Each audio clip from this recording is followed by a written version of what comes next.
கலைஞர் அவர்களின் மூத்த மகனும் தமிழக முதலமைச்சர் அண்ணன் ஸ்டாலின் அவர்களின் மூத்த சகோதரரும் உயிரிழந்தது கேட்டு மிகுந்த வருத்தம் அடைந்தேன். ஒரு ஆரம்ப கால அரசியல்வாதியின் மகனாக பிள்ளைகளாக இருந்து முன்னேறுவது என்பது மிகவும் சவாலான சூழ்நிலை.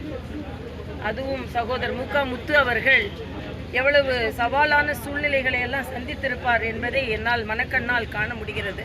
ஒரு திறமையாளர், நடிக்கவும் தெரியும், பாடவும் தெரியும், நடனமாடவும் தெரியும். ஆக அப்படிப்பட்ட திறமையாளர் இன்னும் அதிகமாக பரிமளிச்சிருக்கணுன்ற ஆதங்கம் எனக்கு எப்போவுமே உண்டு.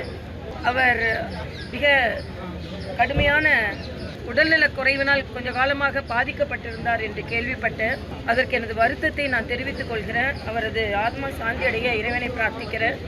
அவரை வாழ்ந்து சங்கடத்தில் இருக்கும் தமிழக முதலமைச்சர் உட்பட அவர்கள் குடும்பத்தை சார்ந்த சகோதரி கனிமொழி உட்பட தம்பி உதயநிதி போன்றவர்கள் எல்லோருக்கும் இதை தாங்கும் சக்தியை இறைவன் கொடுக்க வேண்டும் என்றுதான் எனது பிரார்த்தனை. இயற்கை யாரும் வெல்ல முடியாது. இயற்கை ஒன்றை முடிவு செய்து விட்டால் அவர்கள் இந்த காலத்திலிருந்து செல்ல வேண்டியதுதான். ஆனால் சகோதரர் முத்துக்கு இன்னும் காலம் சற்று அனுசரணையாக இருந்திருக்க வேண்டும் என்ற எண்ணம் எனக்கு எப்போவுமே உண்டு.